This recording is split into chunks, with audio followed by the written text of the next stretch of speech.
Hey guys, so ஒரு 2 நாள் முன்னாடி பார்த்தீங்கன்னா அவதார் தேர்டு பார்ட்டோட ட்ரெய்லர் வந்துட்டு ரிலீஸ் பண்ணியிருந்தாங்க. சூப்பராக இருந்ததுங்க.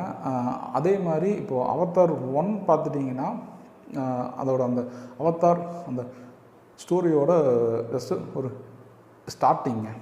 ஸ்டார்டிங் பாயிண்ட்டு அந்த மாதிரி. அதாவது இப்போது மனிதர்கள் வந்துட்டு அந்த அவதார் அவங்க வாழ்கிற இடத்துக்குள்ளே வந்துட்டு எப்படி வர்றாங்க, எதுக்காக வர்றாங்க, அதே மாதிரி அங்கே என்ன போகுது அப்படிங்கிற பார்த்திங்கன்னா பார்ட் 1 வந்துட்டு பண்ணியிருந்தாங்க. ஸோ அதேமாதிரி பார்ட் 2 பார்த்திங்கன்னா கம்ப்ளீட்டாக அந்த அவதார் வேர்ல்டுக்குள்ளேயே வந்து ஃபுல்லாக பண்ணியிருப்பாங்க.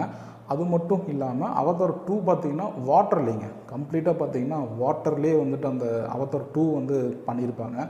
ஸோ இப்போ தேர்டு பார்ட் வந்துட்டு எந்த மாதிரி வந்துட்டு இருக்க போகுது அப்படின்னு வந்து அவதார் ஃபேன்ஸ் எல்லாருமே வந்துட்டு எக்ஸ்பெக்ட் பண்ணியிருந்தோம். ஸோ அவதார் தேர்டு பார்ட்டுங்க பார்த்திங்கன்னா ஃபயருங்க. ஃபஸ்ட்டு பார்ட்டில் பார்த்திங்கன்னா ஜஸ்ட் அந்த ஒரு என்ட்ரி, அந்த காடுகள் அதுக்குள்ளே வச்சு படத்தை ஃபுல்லாக மேக் பண்ணியிருந்தாங்க. செகண்டில் பார்த்திங்கன்னா ஃபுல்லாக வாட்டரில் மேக் பண்ணியிருந்தாங்க. இப்போ தேர்டு பார்ட் வந்துட்டு கம்ப்ளீட்டாக ஃபயருங்க. அந்த ஃபயர் அது சம்மந்தப்பட்டதில் வந்துட்டு ஃபுல்லாக மேக் பண்ணியிருக்காங்க.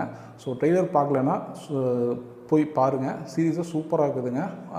அதே மாதிரி அவதார் 1 and 2 இதில் வந்து உங்களுக்கு எந்த படம் வந்துட்டு ஃபேவரட் ஆனது, அதே மாதிரி இந்த ரெண்டுமே வந்துட்டு ஃபேவரட்டாக, அதே மாதிரி இந்த அவதார் தேர்டு பார்ட்டோட ட்ரெய்லர் பார்த்துட்டு அதோட ட்ரெய்லர் வந்துட்டு எப்படி இருக்குது அப்படிங்கிற இது எல்லாத்தையும் கீழே கமெண்ட்ஸில் வந்துட்டு சொல்லுங்கள். ஸோ அதே மாதிரி மனோ மேடிஸை சப்ஸ்கிரைப் பண்ணிக்கோங்க.